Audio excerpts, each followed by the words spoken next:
respiratoria. Esta charla lo vamos a dividir en dos, ¿ya? En la parte, si bien es cierto, van de la mano la rehabilitación cardíaca y la rehabilitación respiratoria, normalmente la trabajamos individualmente. Hay ejercicios específicos para la respiración, según el tipo de patología que tenemos, ¿no? Hay que recordar, pues, que la respiración, las enfermedades respiratorias están divididas en obstructivas y restrictivas, ¿no? Las obstructivas son aquellas que internamente se tapan y dificultan el flujo del aire a través de las vías internas del aparato respiratorio. Y las restrictivas son las que por fuera presionan el pulmón y evitan su expansión, ¿no? Tales como los propios trastornos musculoesqueléticos derivados del envejecimiento, ¿no? De la dificultad ya de acción de las costillas en asa de Valde, lo que dificulta la expansión lateral y anteroposterior del pulmón, ¿no? Es una enfermedad restrictiva, ¿no? Un paciente se ve obligado a utilizar el diafragma, ¿no? Como en el caso del ancianito de la foto, ¿no? Cuando nosotros estamos jóvenes, nuestras costillas pues tienen la acción de asa de Valde que hace que nuestros diámetros laterales y anteroposteriores se amplíen cuando necesitamos aire. Pero cuando llegamos a cierta edad, ese diámetro anteroposterior y lateral ya no se da. Entonces, necesariamente nos vemos obligados a trabajar el diafragma. Eso lo vamos a ver al final. Al final le voy a dar una relación de ejercicios tanto para la parte respiratoria como la parte cardíaca, ¿ya? En sus diferentes fases de rehabilitación. Bueno, ahorita vamos a hablar algo de fisiología, ¿no? Vamos a hablar algo de fisiología, vamos a entender por qué se dan estos problemas. Muy bien.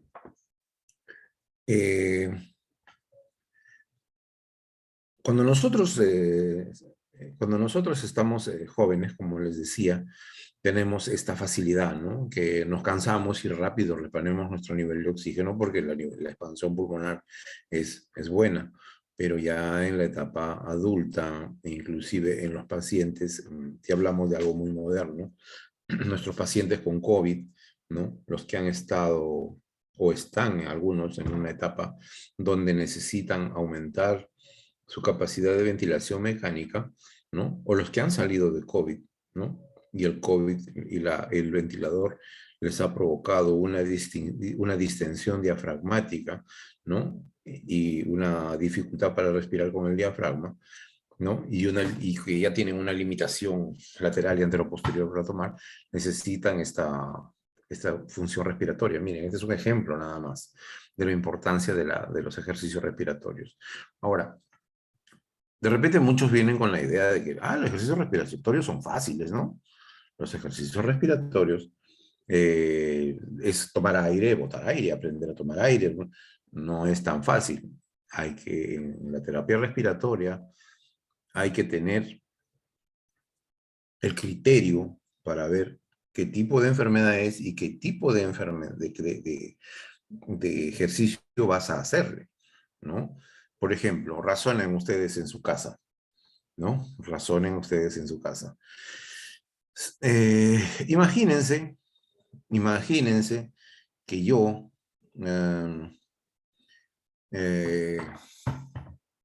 imagínense en su casa que yo quiero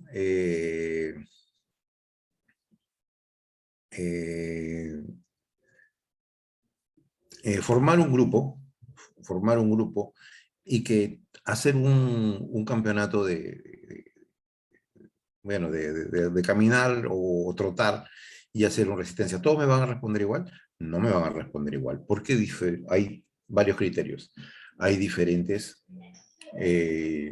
no tienen la misma resistencia pulmonar, otros no tienen la condición cardiovascular adecuada para esto, otros tienen enfermedades restrictivas que condicionan la no expansión, o otros tienen otras enfermedades obstructivas que también limitan el ingreso del aire. Entonces, estas cosas van a limitar, ¿no? Entonces, a lo que les decía, para plantear una terapia respiratoria hay que ver primero si la enfermedad es obstructiva o restrictiva.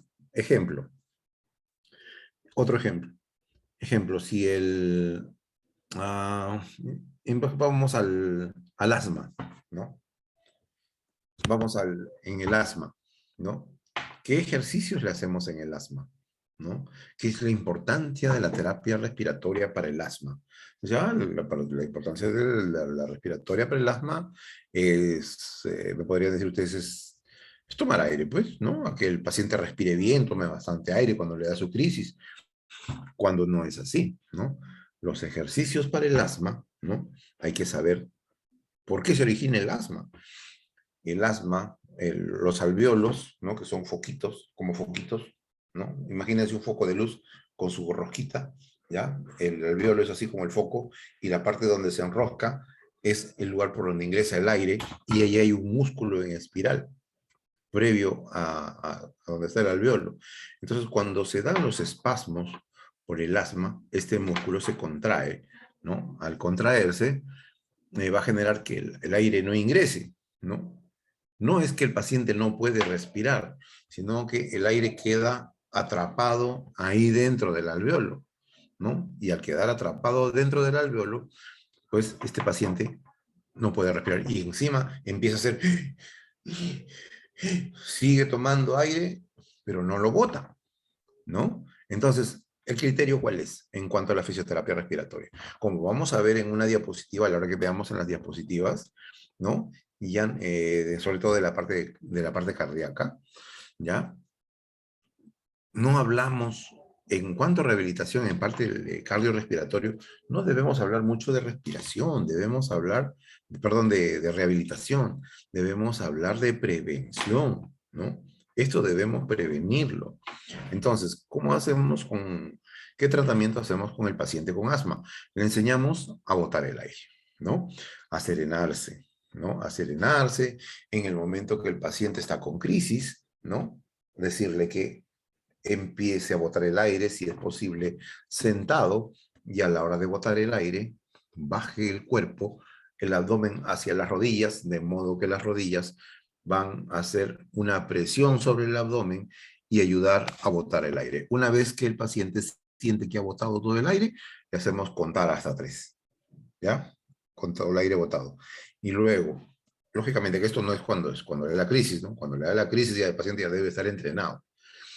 Y luego, botar el aire. Y luego, tomar aire, inflando la barriga, ¿no? Inflando la barriga, es decir, haciendo respiración diafragmática, ¿sí? Haciendo respiración diafragmática y conteniendo también por 3 segundos, ¿ya? De esta forma, mejoramos la expulsión del aire y la retención del aire cuando da la crisis, ¿ya?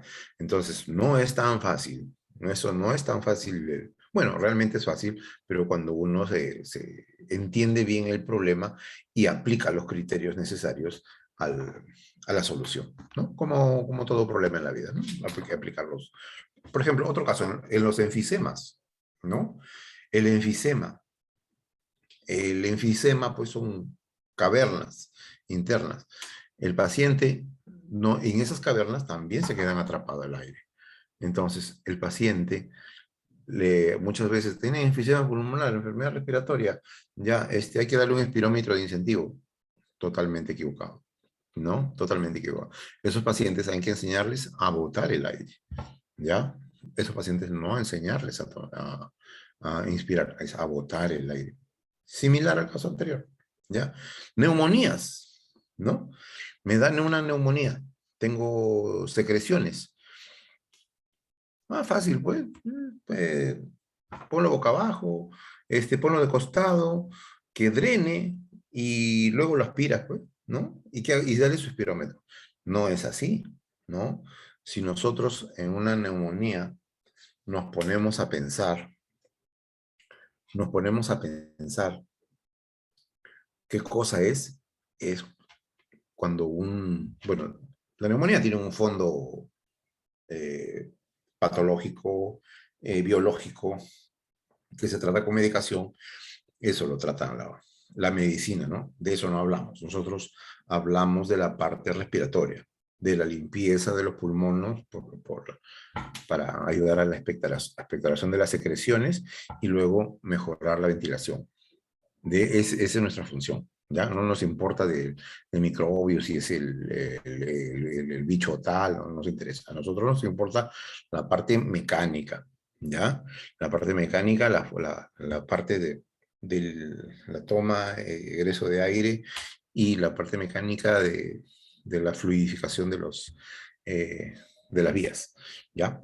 Entonces, si nosotros tenemos un paciente con neumonía, lo primero que tenemos que hacer es saber dónde está la neumonía, ¿no?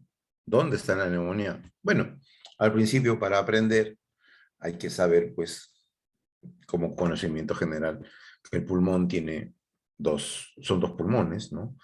El pulmón derecho tiene tres lóbulos, el pulmón izquierdo tiene dos, ¿no? El pulmón derecho tiene, de esos tres lóbulos se dividen en 10 segmentos, ¿no? Y el pulmón izquierdo se divide en 8 segmentos, ¿ya? Cada segmento tiene una postura de drenaje. Bueno, como el tiempo es tan corto, no les voy a esta vez indicar cuál es cada postura de drenaje, pero solo les diré que cuando nosotros estamos sentados, drenamos el segmento superior del lóbulo superior, ¿no? Cuando estamos echados, drenamos el segmento anterior. Cuando estamos lateralizados, drenamos parte de la língula y drenamos el lóbulo medio del otro lado, ¿ya? Solo les diré eso, ¿sí? Los otros segmentos pertenecen a la parte basal, al lóbulo inferior, y esos son en posición prona, ¿no? En diferentes elevaciones. Bueno, eso déjense de trabajito de mirarlo creo que en YouTube hay varios videos acerca de las posturas de drenaje. Entonces, una vez que nosotros sabemos, por la placa, lógicamente, sabemos dónde está localizada el flujo de las secreciones, e inclusive, en algunos casos, hay atelectasias. ¿Qué cosa es atelectasia? Atelectasias son segmentos donde ya no pasa el aire. Entonces, cuando se ve la placa, ya no se ve negrito, ¿no? Normalmente es ver una placa con un pulmón, con un arco abajo, ¿no? Que es la base del pulmón. El arco me señala que dice el diafragma, ¿no? Un arco, ¿no? En algunas placas ya no se ve el arco inferior de este pulmón, se ve tapado, ¿no? Está cortado la mitad. Eso sí me dice que hay una telectasia, ¿no? Que los segmentos, este es un alveolo, es como un alveolo, ¿no? Nosotros tenemos 4 millones de alveolos en nuestros pulmones, nacemos con 2 millones a través cuando vamos creciendo, nos aumentan y en la edad adulta llegamos a tener 4 millones de alveolos.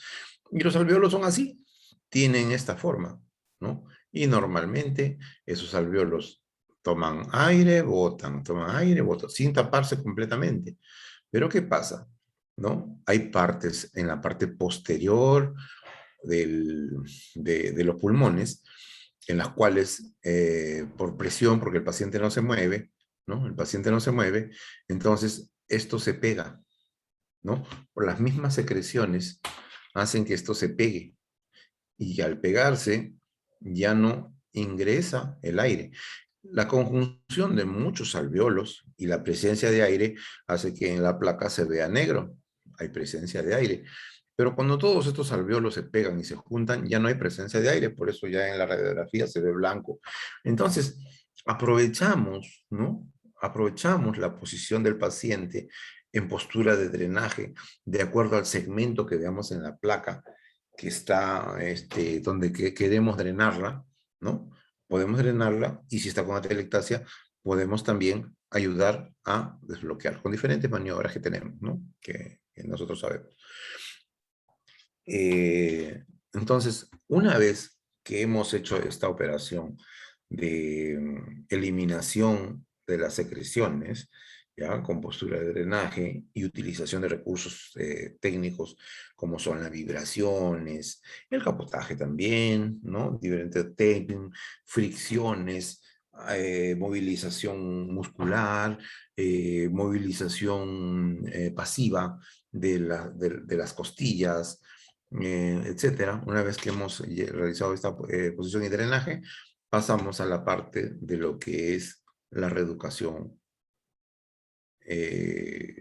la reeducación de la inspiración, ¿no? Como es una neumonía, este paciente está haciendo, ¿no? Todas esas secreciones están generándole que haya sitios donde no se produce la respiración, ¿no? Y dejemos en claro qué cosa es la respiración. No es lo que nosotros normalmente conocemos como y se respire, ¿no? Eso no es, bueno, a veces se nos escapa, ¿no? Pero eso no es respiración, eso se llama ventilación, es ventilar los pulmones. La respiración se da a nivel celular. La respiración es el intercambio gaseoso a nivel alveolo capilar, entre un alveolo y los vasos capilares, ¿no?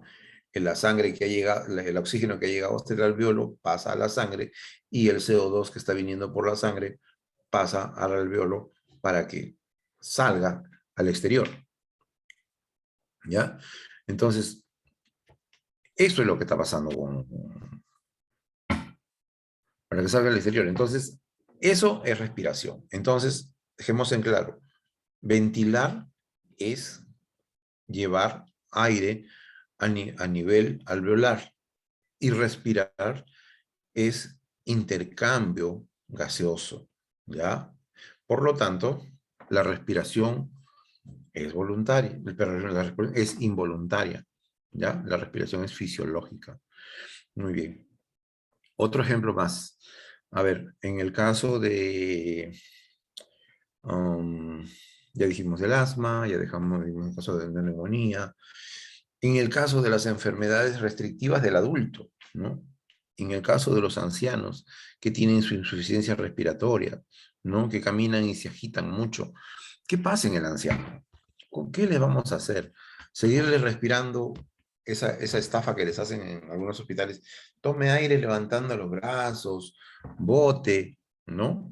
Y no decirles qué cosa está pasando realmente, por qué su sistema respiratorio no está dando como daba antes. Precisamente, exacto, como la acción de asa de Val de las Costillas ya no se da, ¿no? Entonces, normalmente nosotros no respiramos fisiológicamente como debería ser, ¿ya? ¿Cuál es una respiración fisiológica? ¿Cuál es la respiración como que, cómo debería ser una buena respiración? Cuando nosotros nacemos, ¿no? O miren a un bebito, un recién nacido, o vean un perrito o un gato durmiendo, y deténganse un rato y mírenlo. Van a ver cómo inflan su barriguita, ¿ya? Entonces, ¿por qué infla la barriguita un bebito cuando respira? ¿Por qué infla la barriguita del gato o el perro? Porque fisiológicamente está funcionando su diafragma. El diafragma se encuentra insertado en la base de los pulmones y forma una cúpula de bases laterales inferiores, ¿no? Inferiores, está insertado en la parte posterior a nivel de las vértebras lumbares, hasta las vértebras lumbares, ¿no? En las costillas bajas.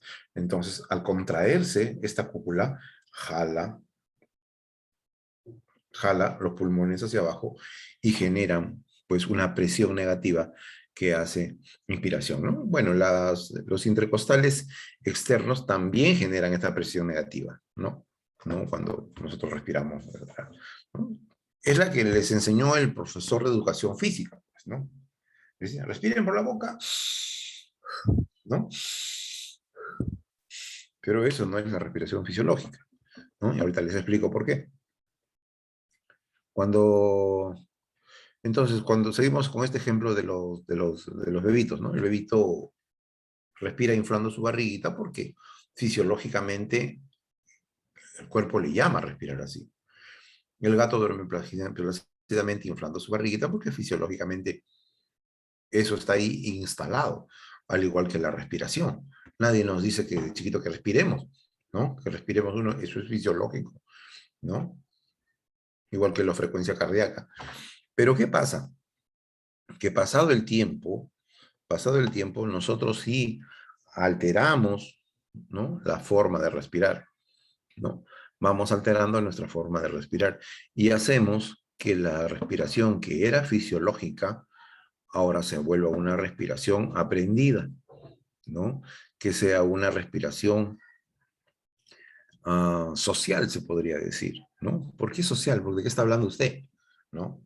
¿Por qué? Porque ya el varón, ya pasado los 12, 13 años, ya le dicen, ¿no? Oye, mete la barriga, saca pecho, ¿no? Respira, ¿no? Usamos un terno, nos metemos la camisa dentro del pantalón o el polo dentro del jean y se ve feo pues que la barriga salga, ¿no? En algunos es inevitable que salga, ¿no? Pero normalmente nos metemos el polo, la camisa dentro del pantalón y tratamos de caminar, ¿no? Con la menor cantidad de barriga posible, ¿sí?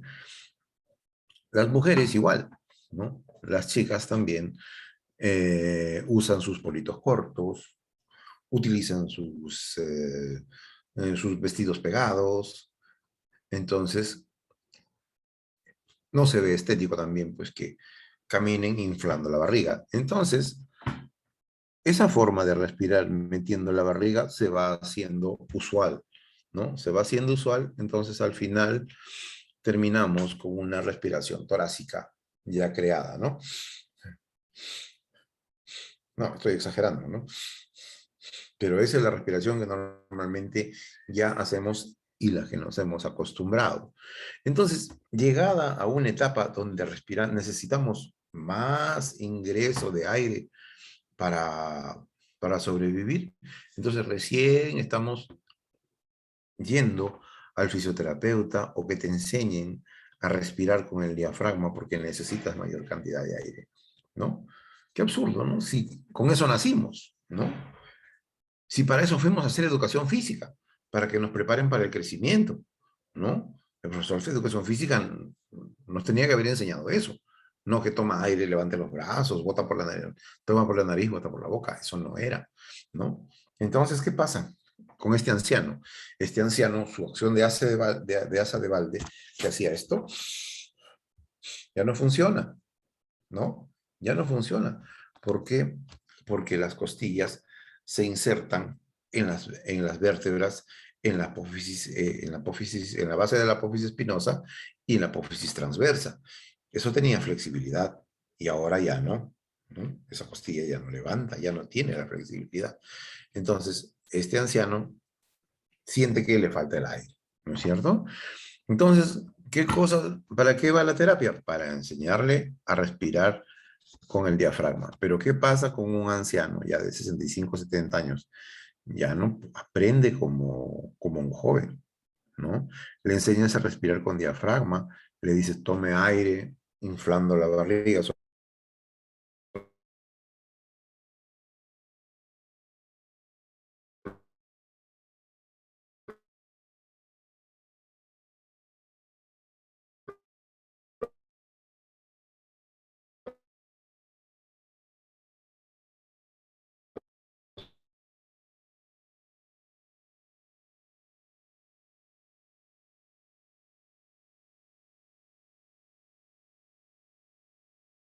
Casi dos veces, casi dos veces la cantidad de aire que yo puedo hacer en una respiración torácica. Entonces, eso me va a servir mucho para que esta persona mejore su respiración, mejore su calidad de vida, mejore su resistencia a la actividad física, a las actividades sociales, etcétera. No se habrán dado, no creo que nos hayan dado cuenta que muchas veces salen con el abuelito o la abuelita y a las 2 horas ya me cansé, dice, ¿no? Necesita descansar y agarra su bastón y lo levanta todavía. Lo ideal es hacerle trabajo diafragmático. Ahora, el ejemplo se lo pongo con el abuelito, que es lo más usual. Pero tenemos una circunstancia muy interesante actualmente, que nos obliga mucho a pensar en este tipo de patología, donde necesitamos el diafragma, el COVID. ¿Ya? Al inicio del COVID, pensábamos pues que el COVID causaba enfisemas, ¿no? Fibrosis pulmonar, ¿ya? La fibrosis pulmonar es la destrucción de muchos alveolos, ¿no? Destruye alveolos y forma cicatrices posteriores en su recuperación. Entonces, al romperse alveolos, esos alveolos no se pueden, vuelven a, a regenerar, pues, y deja como secuela bastantes puntos pulmonares con dificultad en las zonas para producir intercambio gaseoso y por lo tanto respiración. ¿Ya? Entonces actualmente ya sabemos pues que el COVID no produce la fibrosis pulmonar. El que produce la fibrosis pulmonar e inclusive las secuelas por COVID no es el COVID, es el ventilador mecánico, ¿no? Es el ventilador mecánico. Es la presión del, del ventilador la que ha hecho pues que se rompan muchos alveolos, porque al principio no se sabían, pues, ¿no? No se conocía muy bien la forma de hacer esta ventilación mecánica. Entonces hacían que rompan los alveolos. Actualmente ya manejan muy bien esto, por eso ustedes actualmente están viendo personas que se rehabilitan muy bien sus pulmones, que a pesar de haber estado comprometidos en 70-80%, su recuperación es al 100%, y no la fibrosis pulmonar de la que se temía antes, ¿ya? Debido a que ya no se ponen presiones tan altas de presión de oxígeno que lastimaban pues los alveolos. Eh, no solamente esto, ¿no? Aún así, los ventiladores mecánicos dejan bastante problemas pulmonares, ¿no? ¿Por qué? Porque nosotros cuando tomamos aire y contraemos ya sea los intercostales externos o el diafragma, ¿no? El diafragma contraído hacia abajo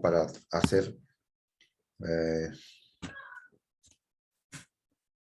para hacer una expansión vertical de, del aparato respiratorio y los intercostales externos para hacer un aumento del diámetro lateral y anteroposterior, ¿no?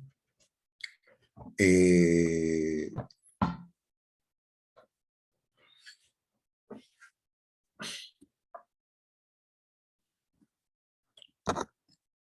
ya, como les decía, el diafragma lleva hacia abajo, va hacia abajo y jala los pulmones hacia abajo, el diámetro vertical, y los intercostales externos, diámetro lateral y anteroposterior. Entonces, eso ejerce una presión negativa, ¿no? ¿Qué es una presión negativa? ¿No? Por ejemplo, si esta bolsa está cerrada, está sin aire, ¿no? Hay dos formas de llenarla. Una es jalando de acá de los costados. Una es jalando de los costados y que la bolsa se llene de aire. Eso es generar una presión negativa. Jalar, abrir la bolsa para que llene de aire. ¿Ya? Esa es una presión negativa. Eso es lo que normalmente hacen los músculos. Hacen los intercostales externos o hace el diafragma para que jale aire del exterior. Ejercen presiones negativas. Pero si otra forma de llenar esta bolsa es soplando, ¿no? Esa es una presión positiva. Ya, muy bien. Dicho esto, analizamos. ¿Qué cosa genera el ventilador mecánico? El ventilador mecánico genera una presión positiva, ¿no? Es totalmente opuesto a lo fisiológico, ¿ya? Lo fisiológico es una presión negativa, es jalar para que genere ese aire. Y la presión positiva que genere es soplar. Entonces, ¿qué cosa va a pasar? Al estar, dos factores, al tener esta presión, ¿no? Y al hacer, pues, que la sedación hace pues, que el paciente no esté trabajando los pulmones, encima con el modo ventilatorio, donde el ventilador funciona, controla el flujo, controla los ciclos, ¿no? Controla todo, ¿no? Controla los volúmenes, todo. Entonces, no va a trabajar. Entonces, ¿qué va a pasar cuando el paciente sale? ¿Por qué tanta dificultad para el paciente para poder readaptarse? El, el, los músculos de la inspiración van a quedar distendidos, ¿no? Quedan distendidos prácticamente el diafragma, que debería ser una cúpula, ¿no? Prácticamente por la presión positiva del exterior, va a quedar totalmente distendido. Era así, ahora está así. Los pulmones tenían una forma así de, casi como de frijolito, ahora están alargados, ¿sí? Entonces, ¿qué cosa hacemos aquí? ¿No? En fisioterapia respiratoria tenemos que reeducar. Tenemos que enseñar a ese paciente, muchos dicen, el paciente COVID lo mandan con su espirómetro, ¿no? Hay gran error, ¿no? Gran error. A este paciente hay que enseñarle a botar aire, ¿no? ¿Por qué enseñarle a botar aire? ¿Por qué? Porque está distendido, ¿no? Prácticamente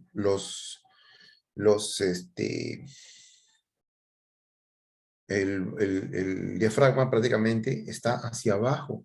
Entonces lo que hay que hacer es botar el aire todo lo que se pueda, contrayendo los músculos abdominales para que este diafragma pueda regresar a su posición original, ¿ya? Y una vez regresado a su posición original, pueda tomar la mayor cantidad de aire posible, ¿no? Entonces, la recuperación de estos pacientes en COVID son dos, ¿no?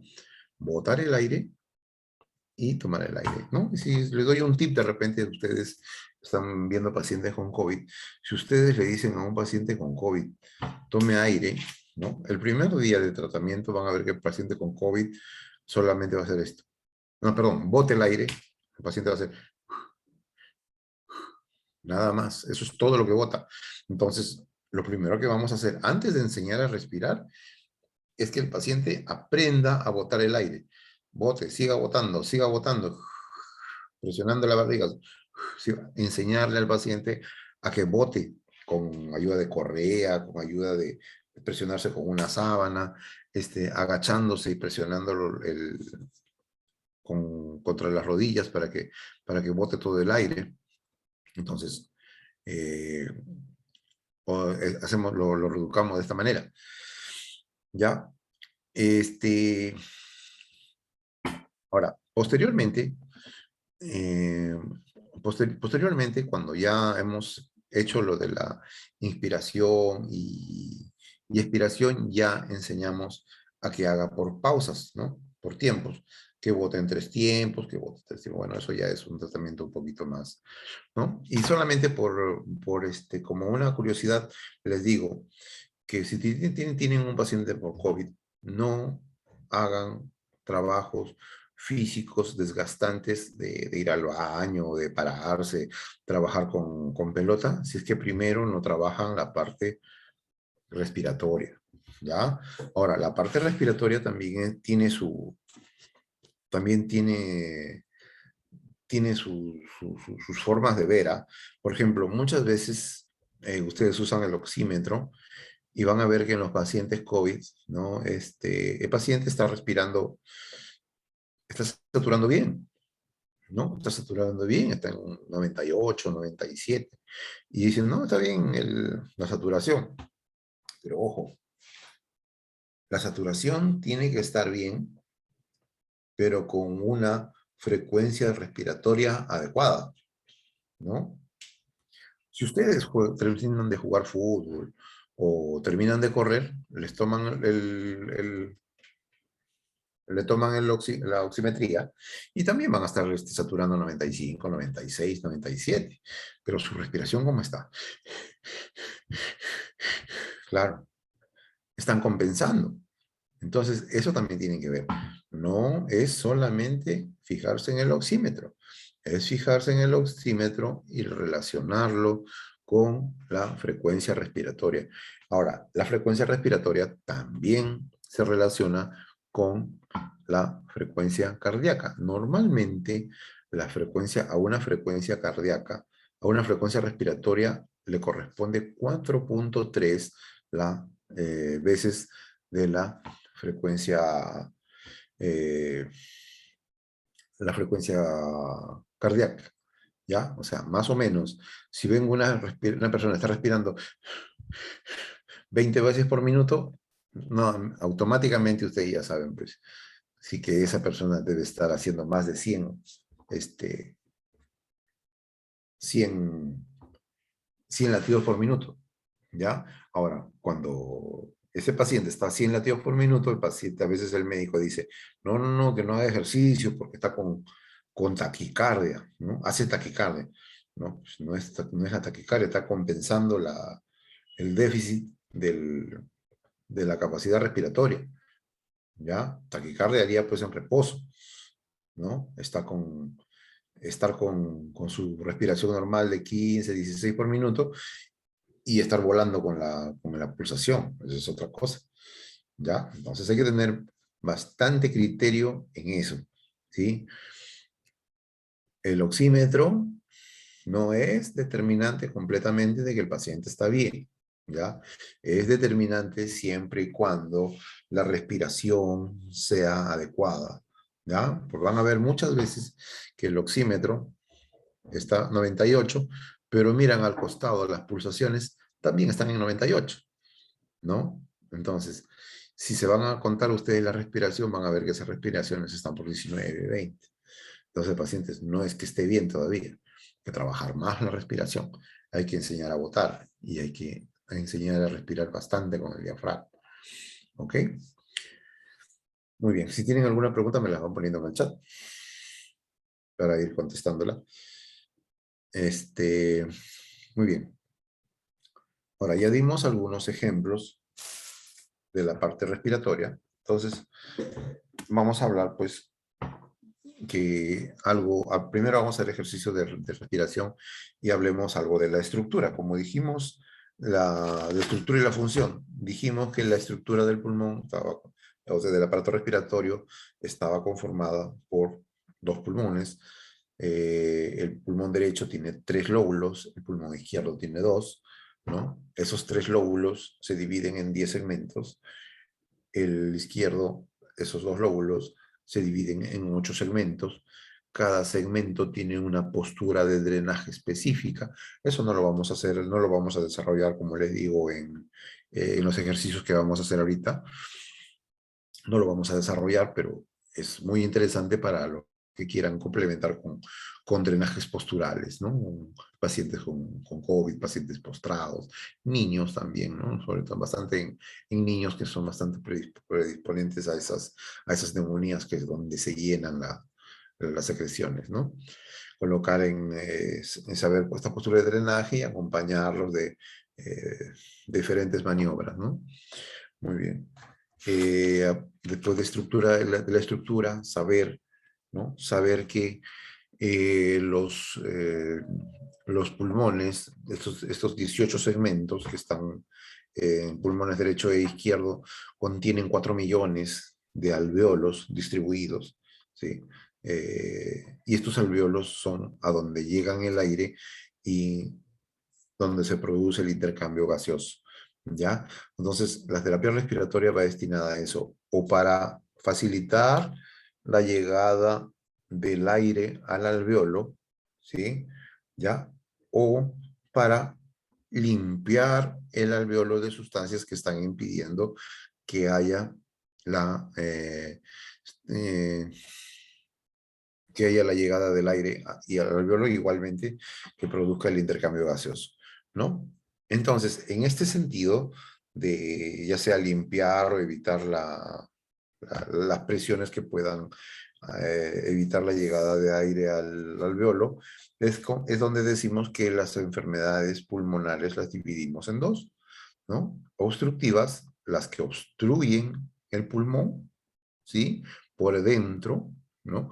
Y estas enfermedades obstructivas, la clasificación que normalmente son las neumonías, las que producen secreciones, ¿no? Estas enfermedades obstructivas son aquellas en las que hay que hacer limpieza pulmonar. Por lo tanto, en las enfermedades obstructivas van las posturas de drenaje, las vibraciones, las técnicas de drenaje autógeno, ¿no? Con manejo de respiración, ¿sí?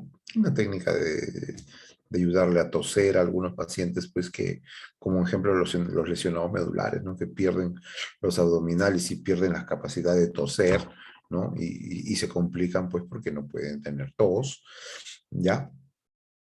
Esos en las enfermedades obstructivas y las enfermedades restrictivas, pues, que por fuera hacen pues que el pulmón no se expanda. Entonces, a estas personas sí hay que incidir en la inspiración, ¿ya? ¿Ya? Estas personas sí se inciden en la inspiración, en mejorar la calidad de expansión pulmonar para el diámetro donde sea, hacia el diámetro vertical, anteroposterior o lateral, ¿ya? Donde sea, ¿sí? Esas enfermedades restrictivas, como habíamos dicho, la más común en las enfermedades del anciano, los cánceres de parénquima, también podrían ser los tumores, ¿no? La fibrosis pulmonar, que evitan pues, la expansión, ¿ya? Algo que, no les, que se me pasó en antes, en lo del COVID, ¿no? Que les decía que era muy importante en el paciente COVID enseñarles a botar el aire primero, ¿no? Como está distendido el diafragma por la presencia, por la presión negativa, por la presión positiva que ha habido del ventilador mecánico, ese diafragma ha quedado abajo. Entonces hay que enseñarle a expirar para que ese diafragma suba. Y una vez arriba, recién empezamos a hacer respiración diafragmática usando el diafragma, ¿ya? Por eso es que si ustedes ven la cartilla de pacientes, para los pacientes que se le entrega a los pacientes post-COVID para que realicen en casa, ustedes van a ver que dice que el espirómetro de incentivo está contraindicado. Así dice, el espirómetro de incentivo ese que, ¿no? Pero ¿cuál es la razón? Tiene que haber una razón. Porque todo el mundo dice, ¿cómo va a estar contraindicado si eso enseña a tomar aire? Está contraindicado en la primera etapa, ¿no? Está contraindicado en la etapa cuando el diafragma está distendido, ¿no? Si el diafragma está distendido, ¿para qué le quiere seguir forzando el ingreso de aire?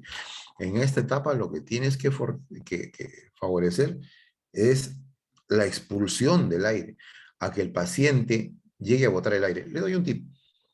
Como les decía, como les dije antes, ¿no? A un paciente post-COVID, ustedes le dicen, bota el aire, el paciente va a hacer esto nomás. Bota el aire, todo lo que pueda, ¿no? Van a ver que al segundo día que le enseña a botar, el paciente te va a decir, mira, yo estoy botando más. Hasta que posteriormente pueda hacer esto.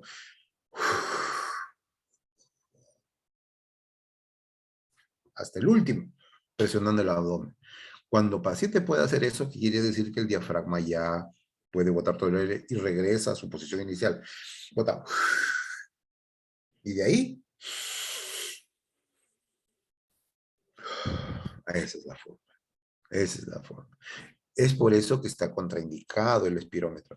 Si el diafragma todavía está distendido y el paciente no bota aire, ¿cómo pues lo fuerzas? Porque el espirómetro, inclusive si no te lo han indicado bien, el espirómetro lo que va a hacer es esto, ¿no?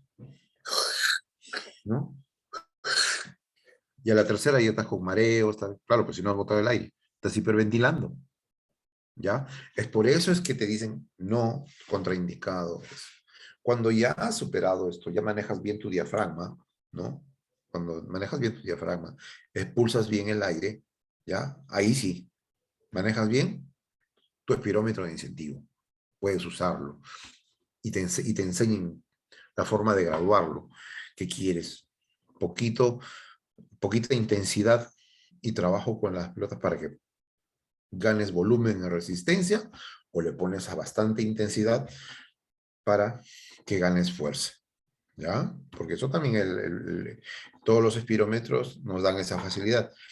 Según la patología, si queremos ganar volumen o si queremos ganar fuerza, ¿no? Por ejemplo, en las enfermedades degenerativas, ¿no? esa gente que tiene ELA, ¿no? Esclerosis lateral amiotrófica, que están en procesos degenerativos, tú no quieres que gane fuerza, porque fuerza no le vas a lograr. Lo que quieres es que haya resistencia, ¿no? Resistencia, aumentar la capacidad pulmonar, ¿ya? Muy bien, jóvenes. Entonces, una vez que hemos hablado algo sobre la estructura y la función, pues también diremos, volvemos a repetir que ventilación y respiración es a nivel alveolar, ¿ya? Es por eso que hacen terapia respiratoria, ¿no? Fisioterapia respiratoria no es la intención de la fisioterapia respiratoria es que llegue el aire al alveolo, ¿ya? La fisioterapia respiratoria no es que tomar aire y botar, no. Es cómo hago para que el alveolo llegue el aire, ya sea limpiando la zona para que entre o quitando las resistencias que hacen eh, que presionan este alveolo y que impidan su funcionamiento. ¿Ya? Muy bien. Ahora, eh, vamos directamente a ver lo de la...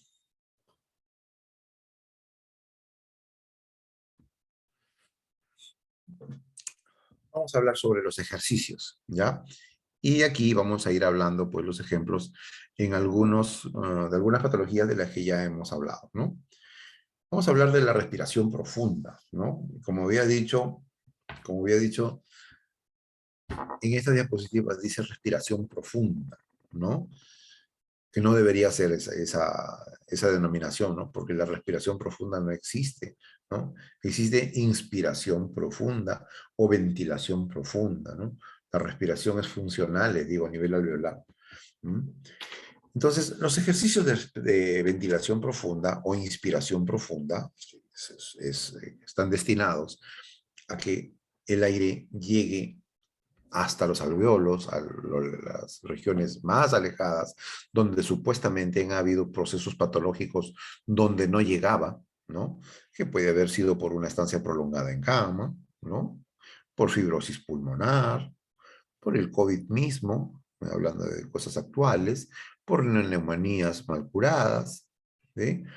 Por inactividad, ¿no? Gente que está para en su cama metida, se va a tomar una placa, le sale una telectasia, ¿qué hace, señor? Este señor se pasó por la pandemia en su cama, ¿listo?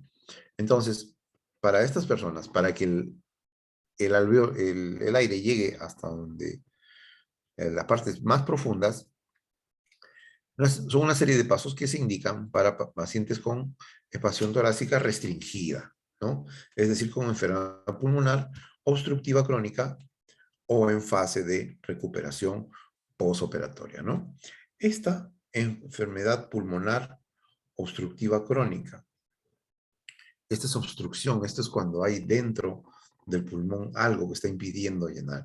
Lógicamente que previo a esto ya ha habido un drenaje, ya ha habido pues una liberación de vías y vamos a ver cómo hacemos para llegar pues hasta hasta el último alveolo, ¿no?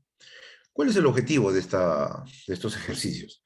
Mantener permeables y libres de secreciones las vías respiratorias del paciente, ¿no? Nuevamente vamos repitiendo, uno por uno. ¿Cómo mantenemos permeables, ¿no? Y libres de secreciones las vías respiratorias del paciente? Con posturas de drenaje, ¿no? Ya hemos dicho, para el pulmón derecho son 10 posturas de drenaje, para el pulmón izquierdo son 8 posturas de drenaje, ¿no? Yo que estoy sentado, estoy drenando los segmentos superiores de los lóbulos superiores. Por eso generalmente nunca se llenan de secreciones, ¿no? Cuando estoy echado, dreno los segmentos anteriores de los lóbulos superiores, ¿no? ¿Y qué segmentos pulmonares son los que más necesitan de la terapia respiratoria para eliminar las secreciones y mantener permeables las vías respiratorias? ¿Ah? ¿No? Te diré pues que son los mismos segmentos en los cuales produce las atelectasias, ¿no? Donde el doctor a veces te ausculta y normalmente encuentra los crujidos o encuentra la ausencia del paso de aire. ¿Dónde es? En los lóbulos inferiores que se ocultan en la parte detrás de la espalda, ¿ya? ¿Y cómo se drenan estos? Mira, los dos lóbulos inferiores tienen 5 segmentos, ¿no? Estos 5 segmentos se drenan en posición prona, ¿no? En posición prona exacta se drena un segmento, y los otros 4 segmentos se drenan también en posición prona, pero levantando las piernas, el otro en lateral levantando las piernas, ¿ya? Y el otro boca arriba levantando las piernas, ¿ya? Esas son las formas como se van a drenar. Y lógicamente que no se drenan solitos, ¿no? Al ponerlos en posturas de drenaje, vamos a necesitar también nuestros recursos adicionales, nuestras vibraciones, de acuerdo al segmento que dejamos eh, drenar. Este es nuestro capotaje también, pero debemos considerar que el capotaje actualmente no está contraindicado, se podría decir, ¿no? Sobre todo en pacientes que tienen mucho tiempo o en estancia en estado crítico. ¿Por qué está contraindicado? Porque si, como les decía, si el alveolo es así, ¿ya? Si el alveolo es así, ¿no? Y hay muchos alveolos que están comprometidos, hay alveolos que están hiperventilando para suplir esa función, ¿no? Están hiperventilando. Entonces, al hiperventilar, si yo le hago capotaje, puedo lastimar ¿no? Puedo lastimar ese alveolo que está hiperventilado y causar daño, ¿sí? Entonces, por eso se evita hacer el capotaje en estas personas. Si es un joven, pues con neumonía, ¿no? Y un joven fuerte, pues normal se le da, pues, ¿no? Acompañado de la postura de drenaje le va a ir bien. No voy a correr riesgo de que lo pueda dañar. Muy bien. Ahora, esta postura de drenaje también me puede servir para redireccionar flujos, ¿no? Por ejemplo, si yo veo que hay atelectasia en el segmento posterior en el óvulo inferior del lado derecho, ¿ya? Del lado derecho, entonces lo pongo sobre el lado izquierdo y voy a presionar el segmento superior y el segmento medio y voy a pedir inspiración fuerte para que el segmento superior y el medio no reciban aire y todo el aire vaya con fuerza al segmento inferior y pueda mejorarlo de la telectasia, ¿no? Y no solamente con la inspiración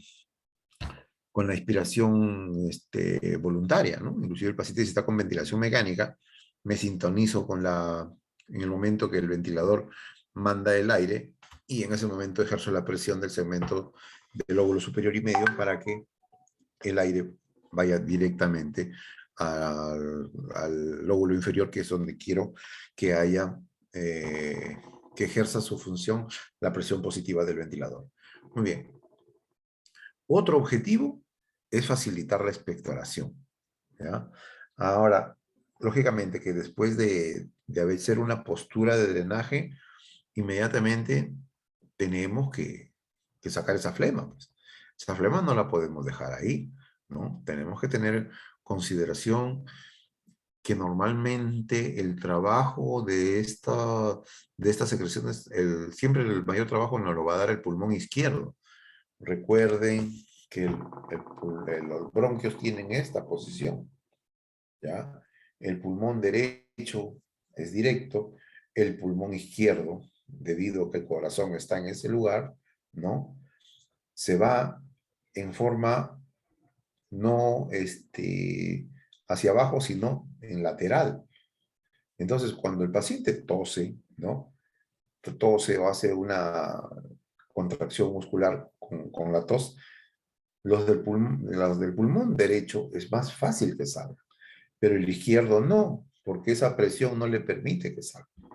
Entonces, a este paciente lo hemos lateralizado sobre el derecho, hemos paseado el pulmón izquierdo y recién facilitamos la expectoración. ¿Cómo facilitamos la expectoración? Hay bastantes técnicas también para facilitar la expectoración. Una de ellas es tocarle de abajo en la horquilla esternal, sobre todo si el paciente está con traqueostomía, el paciente está en estado, ¿no? En estado de postración, se le puede, para facilitar el reflejo tusígeno. Otra forma de facilitar la expectoración es también sintonizarlos con la respiración y presionar los músculos al nivel del abdomen, ¿no? Cuando el paciente en el momento de la tos. Otro es meter el dedo detrás de los dedos detrás de la lengua, ¿no? Y movilizarlo hacia abajo y provocar el reflejo de tos. Con mucho cuidado porque pueden provocar el reflejo de vómito. ¿Ya? Muy bien. Otra forma de estimular la tos también es el uso del, de la cánula de aspiración, ¿no? Pero si podemos evitarlo, mejor, porque la cánula de aspiración también produce laceración en el paciente, ¿ya? Hay otras formas. Cuando el paciente está consciente, también se le entrena a hacer su drenaje autógeno, ¿no? Tomar aire en 3 tiempos y botar en 3 tiempos, por ejemplo, ¿no? Una de las técnicas. Muy bien. Otro objetivo es prevenir infecciones respiratorias. ¿Cómo prevenimos las infecciones respiratorias? Como yo les decía, si el paciente no, sobre todo esto de las infecciones respiratorias, en pacientes que no tienen mucho movimiento, ¿ya? No tienen mucho movimiento, entonces nosotros normalmente durante el día segregamos cantidad de mucosidad dentro de nuestros alveolos, que los vamos eliminando durante el día debido a nuestros movimientos que hacemos, las actividades laborales, el deporte que hacemos, las actividades en el hogar. Vamos eliminando, ¿no? Vamos, ¿no? Sentimos una congestión hacemos esto. En cada eso que hacemos en el día, otras veces lo hacemos también por el consumo a veces de ají, de alimentos que contienen irritantes, y también botamos, ¿no? ¿Qué pasa con el paciente postrado? El paciente postrado no tiene, el paciente postrado con poca movilidad o que está en cama, ¿no? Tiene poca oportunidad para moverse y eliminar estas secreciones. ¿Y qué pasa con estas secreciones? Estas secreciones que nosotros generamos son entes biológicos. Y como todo ente biológico, tiene un tiempo de vida. Y como todo ente biológico, al término de su tiempo de vida, muere, ¿no? Y como todo muerto, ¿no? Produce infecciones, ¿no? Hay que deshacer de ellos. Entonces, estas personas que tienen, que están postradas o están mucho tiempo en el hospital y no se mueven, ¿no? No se mueven, hacen esas secreciones, las van acumulando, esas secreciones van creando sitios, caldos de cultivo específicos para que entre una bacteria y ahí se reproduzca, ¿ya? Entonces, es por eso que cuando nosotros vamos al hospital, nosotros vamos a cuidar a nuestro paciente, o a visitar a nuestra mamá, etcétera, a nuestro hermano, vamos a visitar al hospital, pero no hacemos neumonía. ¿Por qué? Porque hemos ido caminando, nos vamos a ir pues manejando o en bus, vamos a llegar a casa, vamos a seguir haciendo nuestras actividades, ¿no? Y no vamos a hacer infecciones. Pero el paciente que está en el hospital, sí, pues no se mueve. No es raro, no es raro que todo paciente que está en el hospital a las 2 semanas ya esté haciendo su neumonía intrahospitalaria. No es raro. A las 2 semanas ya están haciendo una neumonía intrahospitalaria. ¿Por qué? Por no moverse. Pacientes, muchos pacientes que llegan, ancianitos, que llegan por fractura de cadera, ¿no? Por fractura de cadera, a veces no hay material para, para operarlo. Entonces, están 2 semanas, hicieron neumonía y muchos de ellos fallecen, ¿no? Es más, ¿no? Se dice que el 70% de ancianos mayores de 75 años que sufren fractura de cadera, de cadera fallecen antes de los 2 años posteriores a la cirugía. ¿Ya? ¿Por qué no mueren por la fractura de cadera? la inmovilidad hace pues que ya las infecciones respiratorias, inclusive las urinarias, ¿no? Hagan sus estragos ahí. La importancia del movimiento, ¿no? La importancia de la fisioterapia en cuanto el movimiento que origina, que realiza la fisioterapia, importante en el cuidado del cuerpo para el control de las infecciones. ¿Ya? Entonces, el objetivo de la movilización, de la terapia respiratoria, es evitar eso, ¿no? Que se queden secreciones que puedan ser caldos de cultivo para otras enfermedades pulmonares oportunistas y hagan, hagan estragos ahí, ¿no? Como ustedes habrán visto muchos pacientes de COVID, ¿no?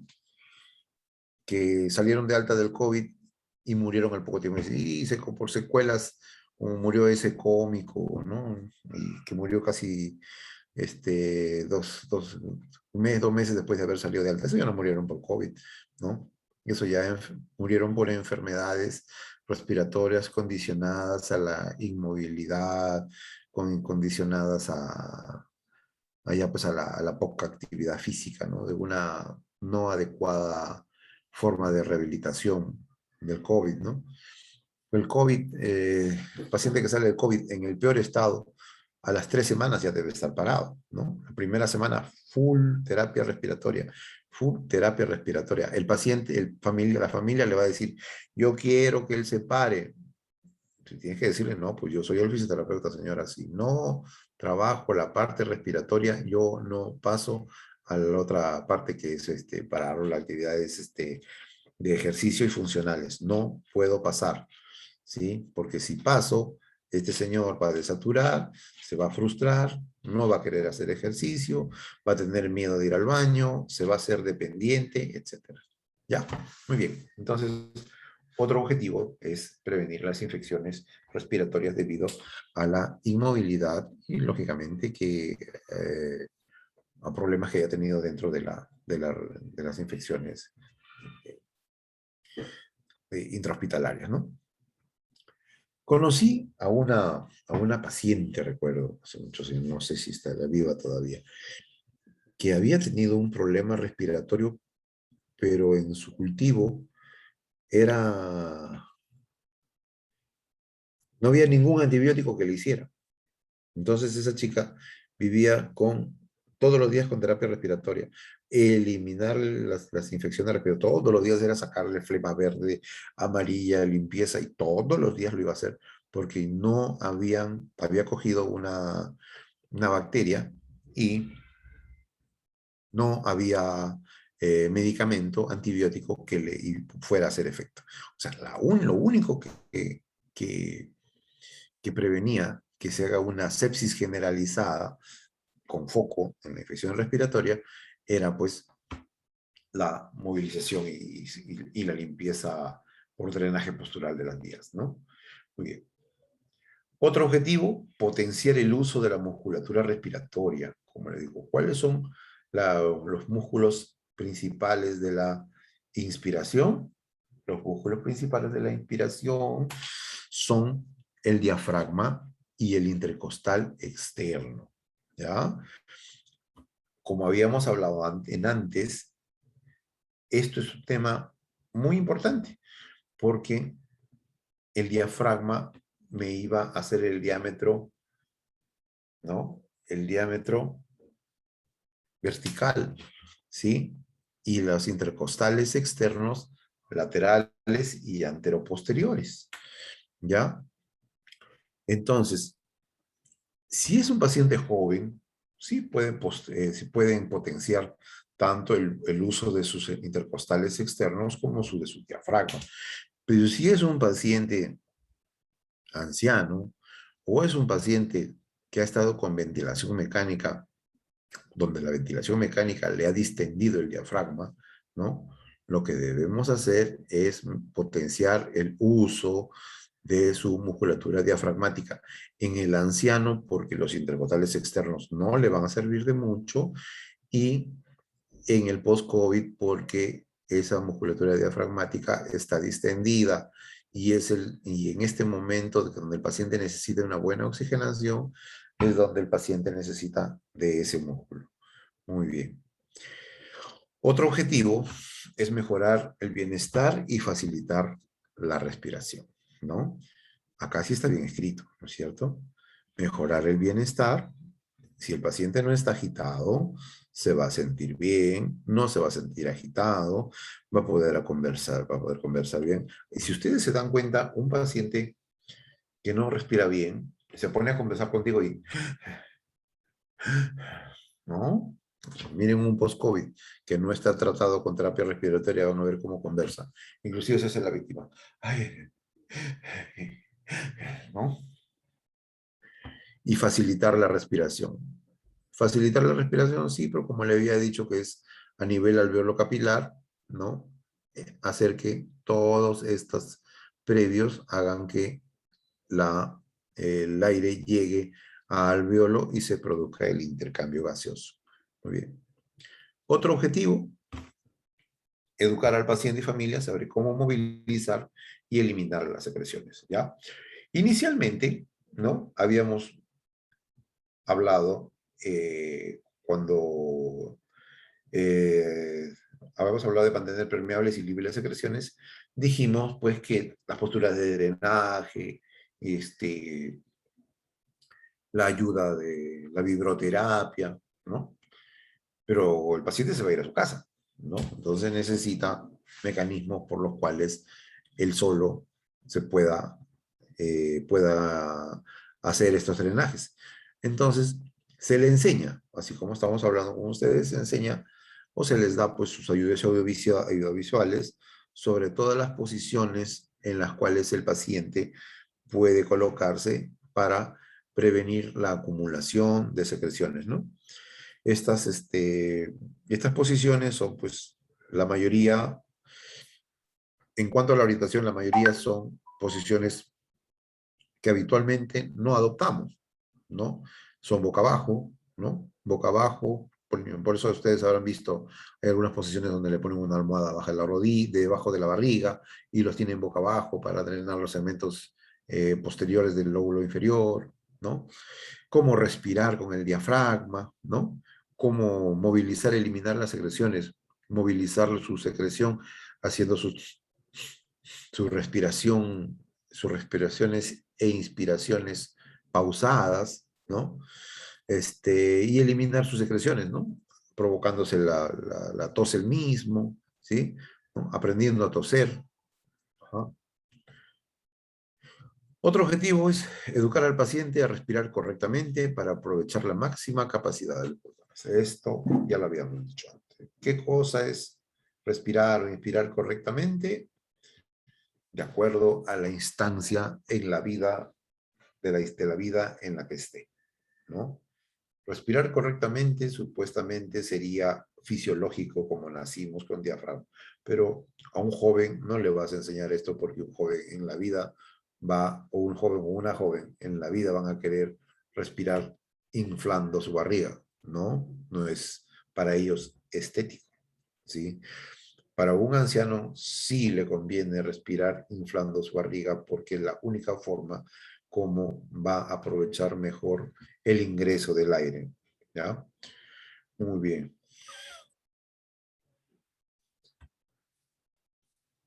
¿Qué equipo necesitamos para hacer la fisioterapia? No necesitamos mucho, ¿no? En la cama del hospital o en la cama en la casa, ¿no? Eh, y una silla, porque son las que vamos a usar. El paciente va a hacer sus ejercicios tanto en la cama como en la silla. Y de pie, ¿no? Y las almohadas para colocar al paciente, ponérselo en la barriga, ¿no? Ponérselo en la barriga, hacer en la barriga o en las rodillas, en el momento de hacer, en el caso del paciente asmático, bajar eh, bajar el tronco y presionar la almohada para facilitar la maniobra por el terapeuta. ¿Ya? Muy bien. ¿Cuál es el procedimiento? Mire acá, lógicamente lavarnos las manos, ¿no? Explicar al paciente el procedimiento, qué vamos a hacer, ¿no? Qué vamos a hacer, qué le vamos a tocar, le vamos a vibrar, ¿no? Si es una dama, hay que explicarle, pues, que muchas maniobras van a, van a incluir vibraciones a nivel del tórax, debajo de la mama, ¿no? Ayudar al paciente a colocarse en una posición semifowler o en una posición de cúbito supino, ¿no? Hacer que el paciente coloque una o ambas manos sobre el abdomen, justo por debajo de las costillas, ¿ya? Muy bien.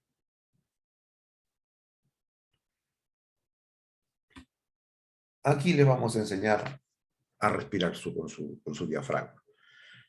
Instruir al paciente para que inspire profundamente por la nariz con la boca cerrada, sin arquear la espalda y concentrándose en sentir el abdomen elevándose lo más posible. ¿Ya? Se van a poner la mano en la barriga y hacer que el abdomen se eleve empujando sus manos. Si el paciente tiene dificultad para elevar el abdomen, instruirlo para que realice una inspiración rápida y enérgica por la nariz. Yo lo hago mejor por la boca, ¿ya? Cuando el paciente no puede hacer eso, yo le hago que tome por la boca, ¿no? Al hacer eso, automáticamente el abdomen se le infla hasta que lo pueda hacer solo. Miren, miren que ya estamos hablando de esto de realizar la respiración abdominal con diafragma, pero antes de esto ya ha habido un drenaje postural, si es que el paciente está con secreciones, etc. Esto es para mejorar la respiración profunda, ¿ya? Otro, instruir al paciente para que apriete los labios como si fuese a silbar para expirar suave y lentamente produciendo un sonido lento, ¿no? ¿Y cuánto dura esto? Aquí vamos a enseñarle a botar todo el aire. ¿Ya? Porque si boto rápido, ahí me quedo. Digamos, si le enseño a botar como silbando, el paciente me va a tolerar mejor el ejercicio. Muy bien. Otro, enseñar al paciente a que realice este ejercicio siempre que sienta que le falte el aire y que vaya elevando gradualmente la duración de estos, de 5 a 10 minutos, 4 veces al día, ¿ya? Con pausas. No es necesario hacerlo tan seguido tampoco, ¿no? 10 respiraciones, una pausa, 10 respiraciones, pausa. Muy bien.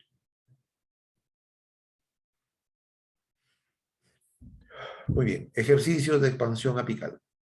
¿Qué cosa les dije que era la expansión apical? Le dije que los pulmones tenían 3 segmentos, ¿no? Tenían segmento superior, medio, inferior. 3 lóbulos. El apical es el lóbulo superior, ¿ya? Colocación de nuestras manos o las manos del paciente. Situar nuestros dedos por debajo de las clavículas del paciente, ¿ya? Aquí. Ejerciendo una presión moderada o hacer que el paciente coloque sus dedos de la misma manera, aquí debajo de la clavícula, ¿ya?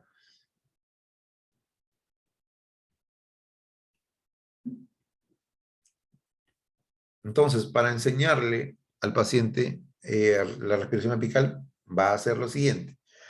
Inspirar por la nariz y concentrarse en empujar la parte superior del tórax contra los dedos. Acá.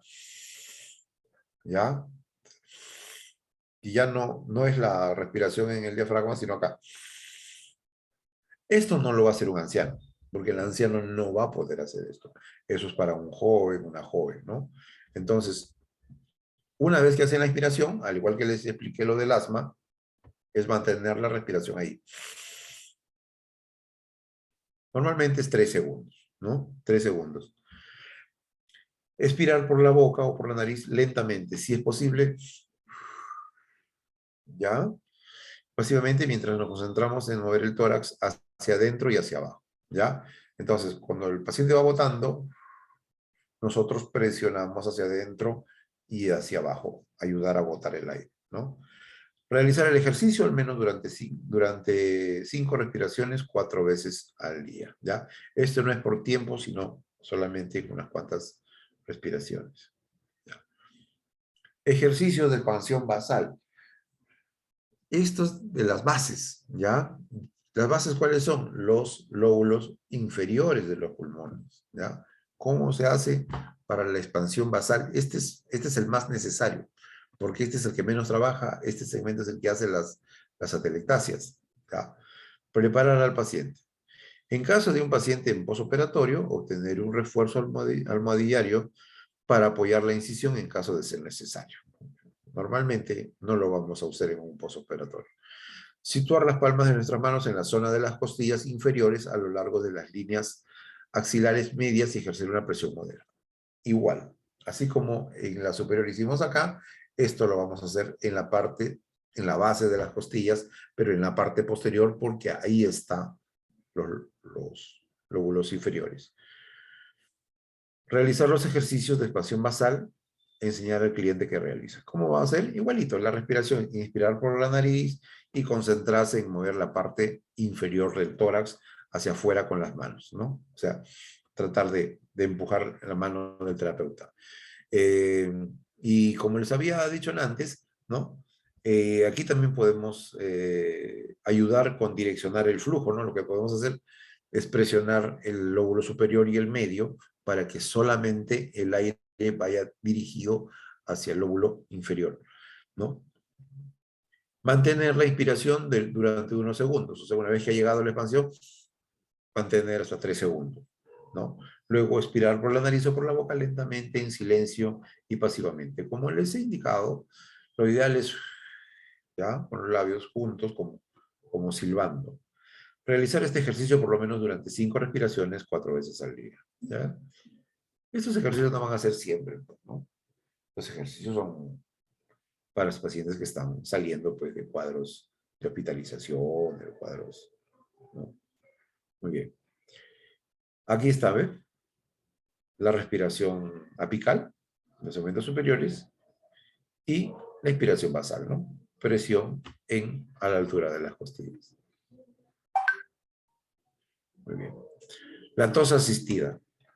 ¿Cómo hacemos que el paciente haga una tos, ¿no?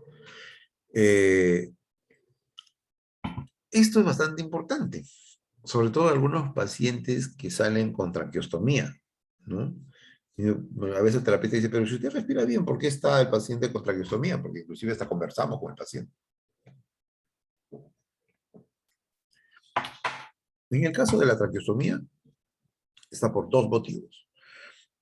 La traqueostomía está o porque el paciente no puede respirar y es una fuente inmediata de asistencia, ya sea con ventilación mecánica, AMBU, etc.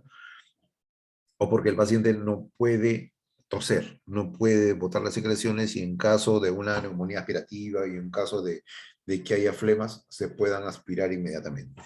Entonces, es muy importante al paciente, antes de cerrarle la traqueostomía, que empiece a toser. Si es un paciente posoperado, también es importante que empiece a toser, por lo que habíamos hablado en antes, ¿no? Que las secreciones no pueden, las secreciones que normalmente nosotros segregamos durante el día, no pueden quedarse ahí, ¿no? No pueden quedarse ahí porque eso se infecta, madura, se pudre, se muere, que es un caldo de cultivo para otras infecciones, ¿ya? Entonces, como le dice acá la enfermera, es importante que tosa tras la intervención para evitar el dolor que podría tener. ¿Va? Se pone tener una almohada sobre la cicatriz, así tosa desde el abdomen, ¿no? E inclusive a los pacientes que tienen operados del corazón, igual se les pone una almohada, se les pide para enseñarles a toser, ¿no? La tos es un mecanismo de defensa muy importante. Muy bien. ¿Cuáles son los objetivos de la tos asistida? ¿No? Ayudar a movilizar y eliminar las secreciones producidas por el aparato respiratorio. ¿Ya? Esto básicamente. ¿Y quién es el músculo principal de la expiración? ¿Qué músculo nos ayuda a la expiración? Básicamente es el recto anterior del abdomen, ¿no? Si no, ustedes intenten toser sin mover el abdomen, ¿no? Imposible, ¿no es cierto? La contracción abdominal es la que nos va a ayudar a eliminar las secreciones. Es por eso que muchos pacientes lesionados medulares, ¿no? Lesionados medulares, tenemos que compensarlos con fajas o algo para suplir la función del recto anterior del abdomen para que puedan toser, ¿no? Muy bien. Otro objetivo es provocar la expectoración del paciente a través de estímulo de la tos. ¿Ya? ¿Qué estímulos de la tos? Puede ser, ya le dije, dentro de la boca, a nivel de la con baja lengua, o directamente en la horquilla external con estimulación, o también presionando la glotis, ¿no? Diferentes recursos para provocar la tos. O también en la misma aspiración, ¿no? El hecho de la aspiración también estimula el reflejo tusígeno, ¿no? Otro objetivo, educar al paciente y la familia en la adquisición de habilidades para la realización de la técnica de tos asistida, ¿no es cierto? Una vez que ya se va a casa, al paciente se le educa para ver cómo le va a ayudar al paciente a toser, ¿ya? Pues es fácil. Inclusive el paciente de traqueostomía se le tapa la tráquea, cuenta hasta 5 segundos, violentamente lo saca. Lo tapa, saca y el paciente con traqueostomía, inclusive los que están inconscientes, igual van a empezar a botar las secreciones. ¿Ya? Material de equipo, siempre en la almohada, que nos sirve mucho, nuestras toallitas y de los papeles desechables, la bolsa de desechos y el registro de terapias, de enfermería o de procedimientos. ¿Ya? El procedimiento, preservar la intimidad del paciente, ¿no? El paciente que no les gusta que lo vean, ¿no? Como hay casas donde estamos haciendo terapia y la familia cree que es el Coliseo Romano, todos se ponen alrededor de la cama a mirar lo que estamos haciendo, ¿no? Lógicamente que el paciente a veces se engríe, a veces no quiere hacer, se hace la víctima, sabe que se va a morir, lógicamente pues todo el mundo lo está contemplando. Si es un jovencito, peor todavía. Informar al paciente del procedimiento a seguir, solicitar la colaboración del paciente y la familia, ¿sí? Colocar al paciente en positor sentado, con la cabeza ligeramente inclinada hacia adelante, eso en el caso que se pueda sentar, los hombros dirigidos hacia adentro, los brazos descansando sobre una almohada en el abdomen si el estado general del paciente lo permite. Si no, se hace en echado, no hay problema. ¿Ya? Ahora, se indica al paciente, miren, todo esto que le voy a decir también se puede hacer en un paciente postrado que no está consciente. ¿Ya? Lógicamente que es un poco más difícil, pero si el paciente no está consciente, nosotros nos sintonizamos con la función del ventilador mecánico, ¿ya? Para poder hacerlos, porque el ventilador mecánico es como, es igual, pues tiene las pautas, todo lo que el paciente le da, ¿no? Indicar al paciente que realice una inspiración profunda con la nariz, seguida de una expiración brusca por la boca, ¿ya? Repetir 3 veces y la tercera debe toser. E inclusive en la tercera, ¿no? Se puede acompañar uno de una presión violenta en la zona abdominal para que el paciente pueda toser mejor. Repetir de 3 a 6 veces todo el proceso hasta conseguir la estimulación de la tos y con ello la expectoración. Colocar al paciente en la posición más adecuada. Registrar en la documentación de enfermería el procedimiento, motivo, fecha de horas, incidencia y la respuesta del paciente, ¿no? Ahora, lo que habíamos hablado antes, los recursos técnicos, la percusión, la vibración y el drenaje postural. ¿Qué habíamos dicho?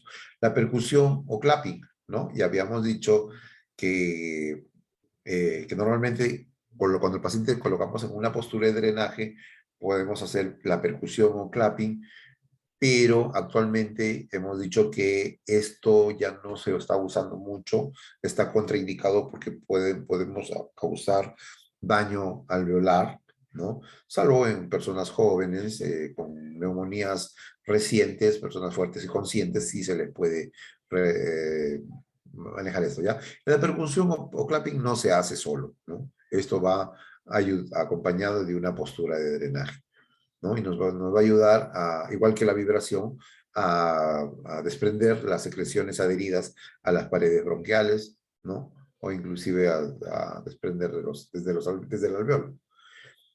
El objetivo es ayudar a movilizar y eliminar las secreciones adheridas en las paredes pulmonares del paciente, ¿ya? El material, lo mismo, ¿no? No hay gran cosa. Entonces, acá normalmente es posición nomás, la cama, la almohada, las toallas y su material de higiene. No hay más.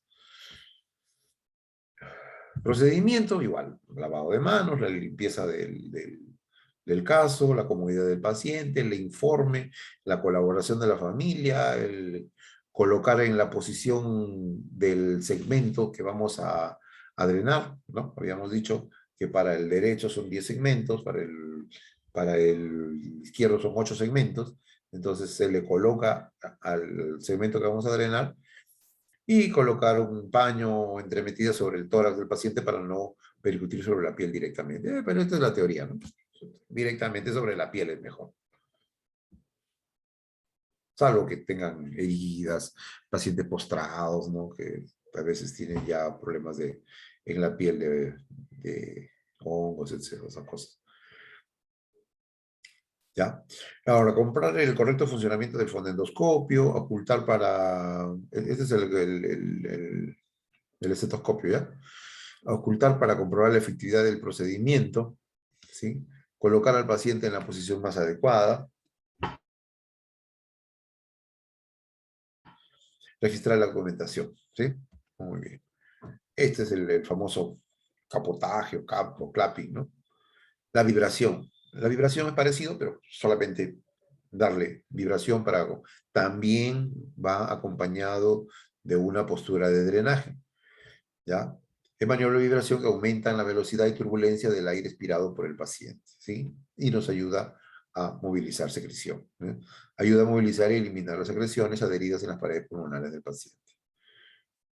Bien. Material, lo mismo, ¿ya? Lo mismo, tu equipo de limpieza, tu almohada, todo el mismo, no necesita gran cosa.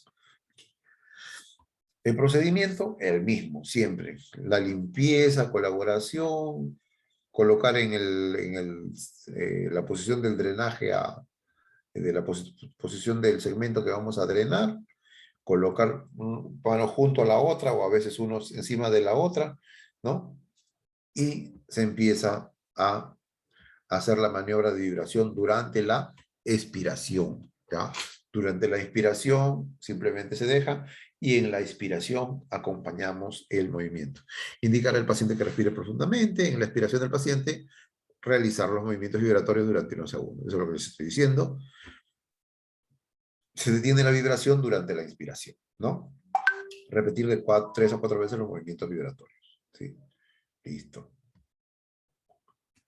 Ocultar para comprobar la efectividad del procedimiento, ¿sí? Ocultar para... qué cosa ocultamos? ¿No? Hay... Cuando hay ocultamos, tenemos que ver 3 cosas. Primero, saber la posición del lugar donde vamos a ocultar qué cosa estamos... No es poner por poner el estetoscopio. Hay 3 cosas. Si hay roncantes, ¿no? Si hay sibilantes o no hay flujo de aire, ¿ya? Si hay roncantes, hay flema. Si hay sibilantes, hay estrechez. Y si no hay sonido, es que está tapado ese lugar, ¿ya? En los 3 casos, ¿no? Para los roncantes, la vibración y la percusión me va a ayudar a eliminar esas secreciones que están ahí, ¿no? Porque esos roncantes me dan la idea de que ese paciente está con flema. Si hay sibilantes, es que está comprometido, hay un estrechamiento, de repente puede haber una telectasia, de repente puede haber alguna obstrucción por ahí, también efectivo una u otra. Y el otro, que no hay nada, me da la idea de una atelectasia, que eso está tapado completamente. También con la vibración, con la percusión, pero también con maniobras de compresión y descompresión violenta, también podemos ayudar a eliminar eso, ¿no? Muy bien. Y luego el registro correspondiente, ¿no? Muy bien. Ahí está, ¿sí? Eso lo podemos hacer. Aquí, en este caso, es una posición prona, está drenando el segmento superior del lóbulo inferior, ¿ya? Si levantara los pies, estaría drenando el segmento posterior del lóbulo inferior. Si lo pone boca arriba y le levanta las piernas, estaría drenando segmento anterior del lóbulo inferior. Si lo pone de costado y le levanta las piernas, estaría drenando el segmento lateral del pulmón que está arriba y el segmento medial del pulmón que está abajo. ¿Ya? Muy bien.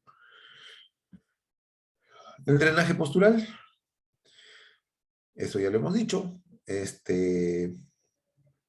el drenaje postural, conocer los segmentos pulmonares y conocer su postura en la cual se va a drenar. Esto va a la par con lo que hemos visto, ¿no? Ayuda a movilizar y eliminar las secreciones producidas en el aparato respiratorio, ¿no?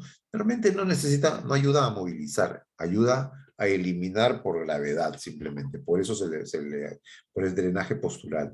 Es una postura donde ese determinado segmento se verticaliza y ayuda a vaciar su contenido por intermedio de la gravedad, ¿ya?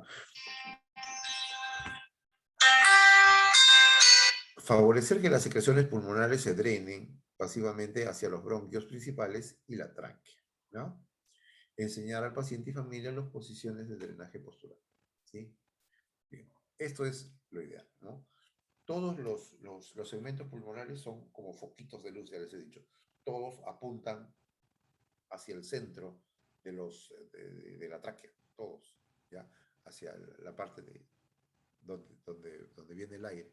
Entonces, si lo verticalizamos, vamos a lograr pues que esto se vaya al bronquio principal y de ahí poder aspirarlo o de ahí facilitar el reflejo de oxígeno para que el paciente lo bote solo, ¿ya? Entonces, una vez que lo hemos hecho nosotros, al paciente también y a la familia les enseñamos las posiciones de drenaje postural, ¿ya? Muy bien. El material equipo, lo mismo, ¿no? Su material de limpieza, su enjuague busto, todo, es el equipo de limpieza, nada fuera de lo común. Procedimiento, lo mismo, la intimidad, el avisar al paciente, colaboración, ¿no? Realizar, tener conciencia de que el paciente pueda toser, porque todo lo que vamos a hacer lo vamos a eliminar aquí. Y inmediatamente tenemos que hacer que tosa para que bote todo.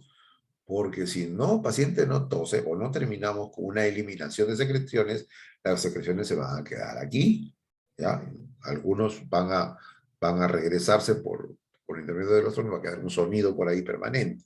Eso no nos conviene, ¿ya? Si vamos a hacer el drenaje postural para eliminación de secreciones, es para retirar todo elemento, drenar y retirar, aspirar o que el paciente mismo lo bote por intermedio de la tos, ¿ya? Colocar al paciente de acuerdo a la postura que vamos a drenar, eso ya lo hemos dicho, ¿ya? Mantener la posición de 5 a 10 minutos. Esto es muy interesante, ¿no? De la posición de 5 a 10 minutos. Ahora en la cuestión del COVID, ustedes habrán visto que, que en los hospitales los protocolos para el COVID decían pronación del paciente, ¿no? Se pronaba al paciente tantos días para, para, para el cambio de posición, para el drenaje de la secreción y después boca arriba tantos días. Ahora, qué importante es o hubiese sido si esa parte de los drenajes posturales se lo dieran a los fisioterapeutas, porque el fisioterapeuta te puede dar no solamente drenaje, posición de supino y posición prono como drenaje. Nosotros hubiésemos dado muchas más opciones de posturas de drenaje, ¿no? E inclusive con asistencia de los recursos técnicos que acabamos de ver, ¿ya? Una vez que ya estado en esta posición, miren, aplicamos los procedimientos de percusión o vibración, los que hemos visto en antes, si las secreciones son muy espesas. A veces solito con la misma secreción nomás drena. Los mismos pacientes que tienen esos problemas ya saben su posición, ya tienen su rutina diaria de ponerse en esas posiciones, ¿no? Comprobar el correcto funcionamiento del estetoscopio y ocultar para comprobar el estado del segmento de edad. Muy bien. Este procedimiento se hace 2 veces al día, ¿no? Se coloca al paciente en la más adecuada y se registra, ¿no? Acá están las posturas de drenaje, ¿ya? Ya. Habíamos dicho que en la posición sentado se drenan los segmentos superiores, ¿no? Miren, en segmentos superiores, ¿ya? El segmento superior, ya que está acá, perdón, el lóbulo superior tiene tres tiene tres segmentos, superior, medio e inferior. ¿Ya? No, superior, anterior y posterior. El superior se drena sentado, ¿ya? El anterior se drena boca arriba y el posterior se drena boca abajo. En el lóbulo inferior, estos que tienen las piernas levantadas, este es para el lóbulo segmentos anteriores de los lóbulos inferiores, ¿ya? Estos son para los segmentos posteriores del lóbulo inferior. Este de acá, esto es para los segmento posterior del lóbulo inferior. Estos son para los laterales, ¿ya?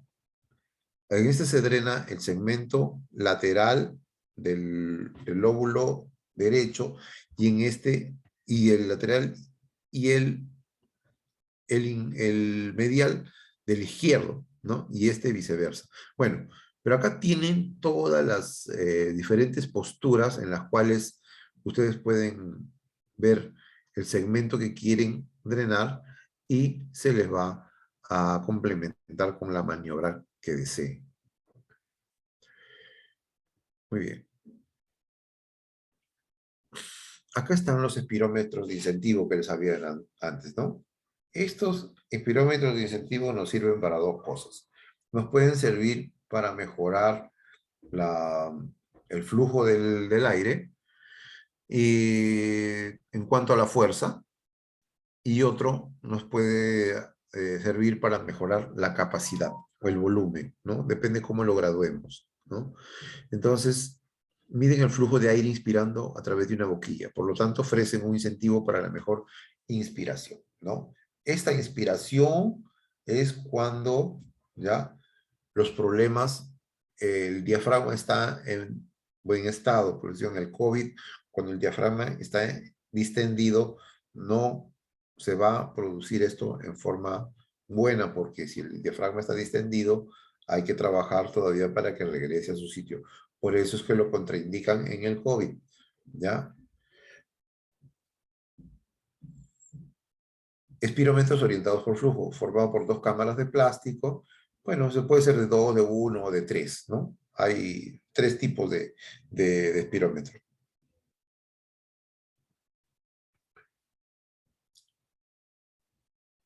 Estos miden el volumen de inspiración mantenido por el paciente, ¿no? Este se inspira, el cilindro pegado al modo de acordeón se eleva desde la parte inferior a medida que el cilindro se colapsa, ¿no? Estos no usamos aquí. Normalmente nosotros usamos normalmente nosotros usamos el de bolitas. Ya, un ratito voy a cambiar las diapositivas.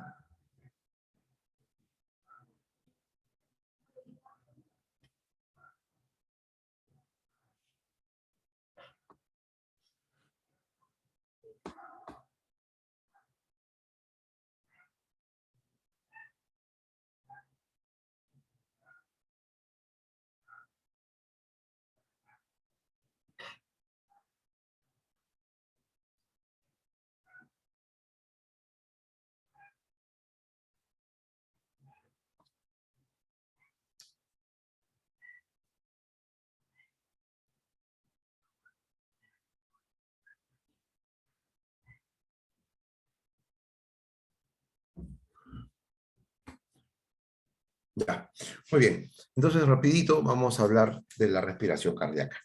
Ya habíamos hablado de la respiración respiratoria, que va de la mano con la respiración cardíaca, ¿ya? Según la Organización Mundial de la Salud, la rehabilitación cardíaca es el conjunto de actividades necesarias para asegurar a los cardiópatas, ¿no? Cardiópatas son personas que han tenido infartos, insuficiencias vasculares coronarias, ¿no? Diferentes patologías, ¿no?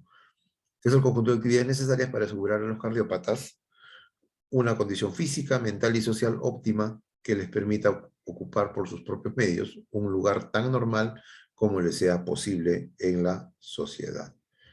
Muy bien. ¿A quiénes va dirigida la fisioterapia cardíaca? ¿Ya? los que tienen insuficiencia cardíaca congestiva, ¿no? Los que tienen angina de pecho, dolor en el pecho debido a las arterias del corazón obstruidas, ¿no?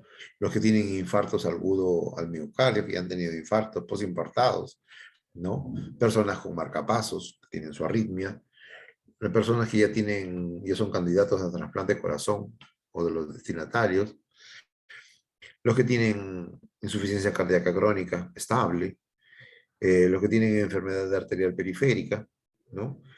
Y las personas que tienen enfermedades cardiovasculares congénitas, ¿no? Estas personas son las que son candidatas a la rehabilitación cardíaca, ¿no? Los posoperados también, ¿no? ¿No? Entonces, ¿qué incluye la rehabilitación cardíaca? La rehabilitación cardíaca incluye informar al paciente para que pueda entender y gestionar el proceso de su enfermedad, ¿no? El inicio de un programa de ejercicio, cuándo puede empezar, en qué intensidad, cuánto tiempo, ¿no? ¿Cuál es la resistencia que puede hacer, ¿no? Para esto el médico hace un estudio, ¿no? De resistencia, bueno, ellos hacen su evaluación y ellos lo mandan a rehabilitación para que nosotros hagamos el programa de ejercicio, ¿no? Asesoramiento sobre la nutrición, ¿no? Ya los pacientes deben bajar de peso, con poca grasa, ¿no? Bastantes vegetales, ¿no? Eliminar lo que es factores de riesgo como la hipertensión, el uso del tabaco, el alcohol, ¿no? Bajar el consumo del colesterol, ¿no? Fomentar la actividad física, la obesidad, la diabetes, que son los principales enemigos del corazón, ¿no? Garantizar la orientación profesional para permitir al paciente volver al trabajo, ¿no? El suministro de informaciones sobre las limitaciones físicas, ¿no? Ofrecer apoyo emocional y asesoramiento sobre el uso adecuado de los medicamentos recetados. Muy bien. Entonces, rápidamente, porque ya nos queda poco tiempo, vamos a ver las fases de la rehabilitación cardíaca. Esto es muy sencillo, ¿no? ¿No? La fase 1, la fase hospitalaria. El paciente ya se enteró que tiene su problema cardíaco, lo va a tener que empezar una, una rutina donde su corazón trabaje de forma adecuada mientras va cambiando sus hábitos de vida, va mejorando su alimentación, etc. Comprende el manejo del paciente mientras está ingresado en el hospital y se basa en prevenir dentro de lo posible el desacondicionamiento muscular y otras complicaciones ocasionadas por el reposo en cama. Entonces, ¿cuál es la primera fase?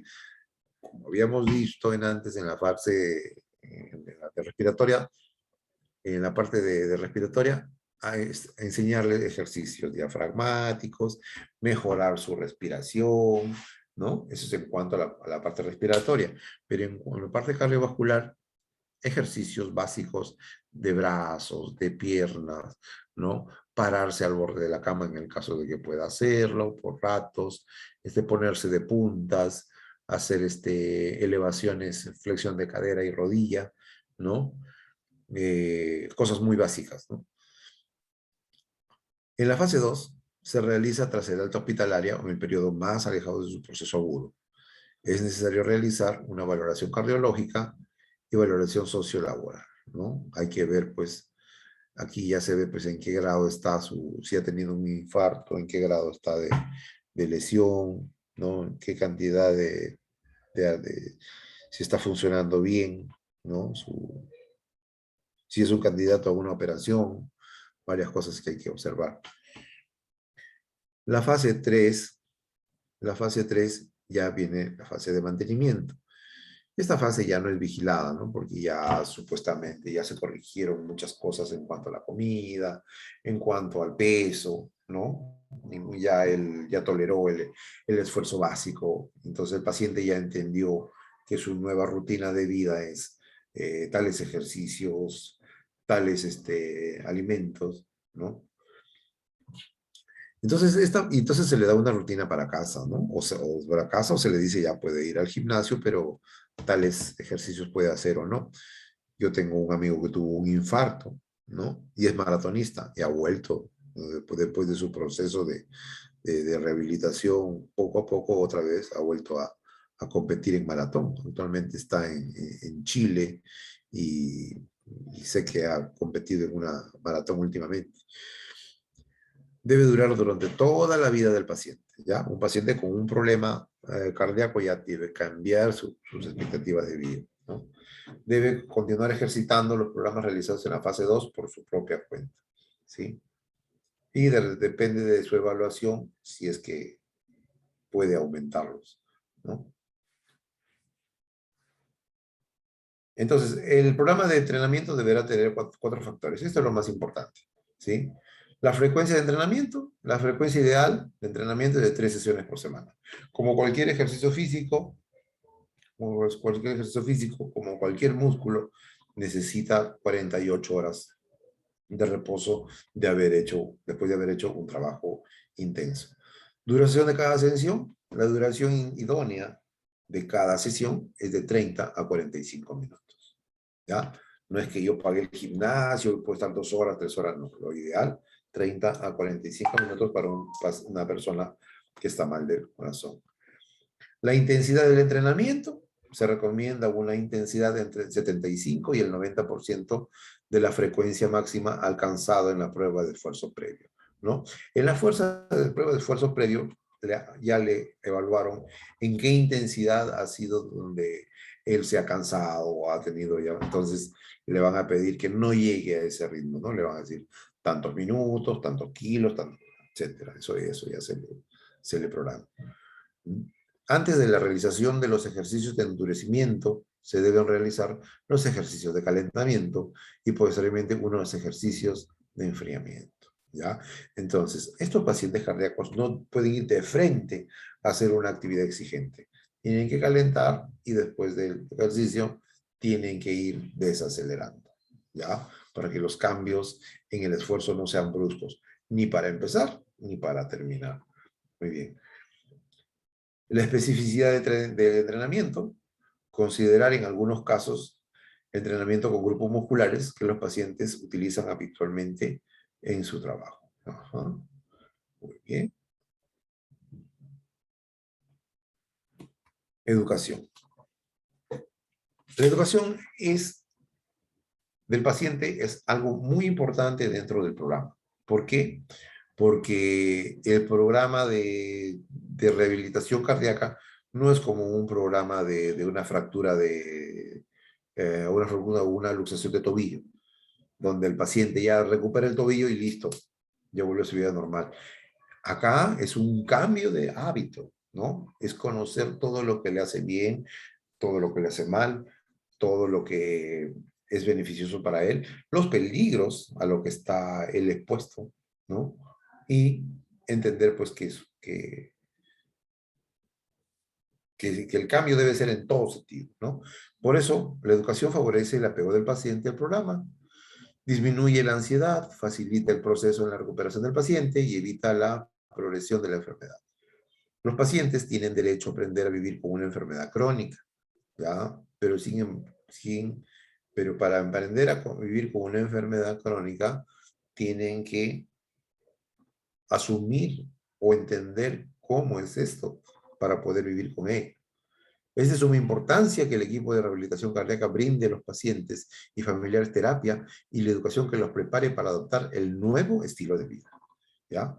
Los pacientes que no aprenden a vivir siguiendo las recomendaciones y terapia médica tienen más posibilidades de regresar a los malos hábitos practicados antes de la enfermedad. Sí, pues realmente cuando no hay una orientación, el paciente dice, no, ya estoy bien, ya no pasa nada, no, es exagerado. Yo tengo mi amigo que ha vivido años. Sí, pues a veces puede ser, pues, que es una bomba de tiempo, puede explotar o no, ¿sí? Pero en todo caso es preferible prevenir, ¿no? O relacionarse con el peor de los casos, meterse al peor de los casos, y correr el riesgo de muerte prematura por enfermedad cardiovascular. Muy bien. La conclusión, la rehabilitación cardíaca es un programa coordinado, ¿no? De intervención multidisciplinaria, ¿no? Y la rehabilitación cardíaca también está muy relacionada a la rehabilitación respiratoria. Como les decía, la frecuencia cardíaca tiene mucha relación con la frecuencia respiratoria y viceversa, ¿ya? Si hablamos de, como les decía al principio, de saturación, la saturación no solamente es la cantidad de oxígeno, que también hay que ver lo que que esa cantidad de oxígeno no esté dado, esté dado por una adecuada respiración y esa adecuada respiración con una adecuada frecuencia cardíaca, ¿no? Como les decía antes, muchas veces dicen, está bien la saturación, sí, pero con una frecuencia respiratoria y una frecuencia cardíaca elevada que muchas veces se confunde con una taquicardia post-COVID, ¿no? Hay que ser, mejorar su funcionamiento. Asimismo, conocimos cuál es la intervención del fisioterapeuta dentro de la rehabilitación, tanto de cardíaca como respiratoria, y la importancia de llevar a cabo un programa de ejercicios con una buena prescripción del ejercicio y una buena selección del paciente para que los resultados de la rehabilitación tengan éxito y mejoren la calidad de vida de nuestro paciente. Muy bien. Bueno, como habrán visto, a grandes rasgos, que la importancia de la rehabilitación cardiovascular, la rehabilitación cardíaca, más que todo en pacientes con problemas cardíacos, ¿ya no? Pero la rehabilitación respiratoria sí en todo paciente, ¿no? La rehabilitación respiratoria debe ser preventiva, ¿no? La cardíaca también. Enseñar a respirar, para prevenir problemas que de todas maneras se van a dar en la vejez. Las enfermedades restrictivas van a estar presentes en la vejez y no hay que esperar a llegar a ellos para empezar a hacer nuestros planes, nuestros programas, ¿no? Entonces, entendiendo bien la patología y dándole pequeños pautas, porque ustedes han visto que es difícil solamente aplicar un poco de criterio, podemos hacer bastante beneficio por nuestro paciente. Muy bien, me despido de ustedes. Ojalá que les haya servido esta clase. Hasta otra oportunidad. Gracias.